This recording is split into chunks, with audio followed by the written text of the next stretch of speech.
ಇನ್ನೊಂದು ನೇರವಾದಂತ ಆರೋಪ ಮಾಡ್ತಾರೆ. ನಿಮ್ಮ ಧರ್ಮಪತ್ನಿಯವರೇ 33 ಎಕರೆಯಷ್ಟು ಭೂಮಿಯನ್ನ ಬರ್ದೇ ಕೊಟ್ಬಿಟ್ಟಿದ್ದಾರೆ ಈ ಒಂದು ಪ್ರಕ್ರಿಯೆಗೆ, ಎಐಸಿಟಿಗೆ ಅಂತೆಲ್ಲ ಚರ್ಚೆ ಮಾಡ್ತಾ ಇದ್ದಾರೆ. ಯಾರಿಗೆ ಬರ್ಕೊಟ್ಟವ್ರೆ?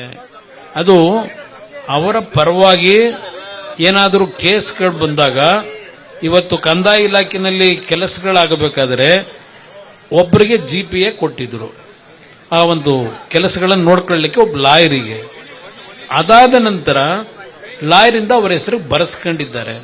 ಇದರಲ್ಲಿ ಇವರೇನು ಹೇಳ್ತಾರೆ, ಪರಿಹಾರ ಕೇಳವ್ರೆ ಅಂತ ಹೇಳಿ ಇವ್ರ ಹತ್ರ ಪರಿಹಾರ ತಗೋಬೇಕು ಈ ಪಾಪದ ವ್ಯಕ್ತಿಗಳಿಂದ.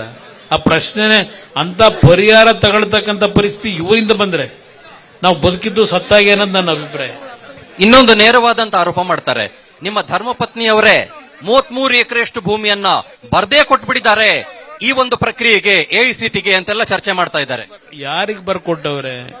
ಅದು ಅವರ ಪರವಾಗಿ ಏನಾದರೂ ಕೇಸ್ಗಳು ಬಂದಾಗ, ಇವತ್ತು ಕಂದಾಯ ಇಲಾಖೆಯಲ್ಲಿ ಕೆಲಸಗಳಾಗಬೇಕಾದ್ರೆ ಒಬ್ಬರಿಗೆ ಜಿಪಿಎ ಕೊಟ್ಟಿದ್ರು, ಆ ಒಂದು ಕೆಲಸಗಳನ್ನು ನೋಡ್ಕೊಳ್ಳಿಕ್ಕೆ ಒಬ್ಬ ಲಾಯರಿಗೆ. ಅದಾದ ನಂತರ ಲಾಯರಿಂದ ಅವರ ಹೆಸರು ಬರೆಸ್ಕೊಂಡಿದ್ದಾರೆ. ಇದರಲ್ಲಿ ಇವರೇನು ಹೇಳ್ತಾರೆ, ಪರಿಹಾರ ಕೇಳವ್ರೆ ಅಂತ ಹೇಳಿ ಇವ್ರ ಹತ್ರ ಪರಿಹಾರ ತಗೋಬೇಕು ಈ ಪಾಪದ ವ್ಯಕ್ತಿಗಳಿಂದ. ಆ ಪ್ರಶ್ನೆನೆ ಅಂತ ಪರಿಹಾರ ತಗೊಳ್ತಕ್ಕಂಥ ಪರಿಸ್ಥಿತಿ ಇವರಿಂದ ಬಂದ್ರೆ ನಾವು ಬದುಕಿದ್ದು ಸತ್ತಾಗೆ ಅನ್ನೋದು ನನ್ನ ಅಭಿಪ್ರಾಯ.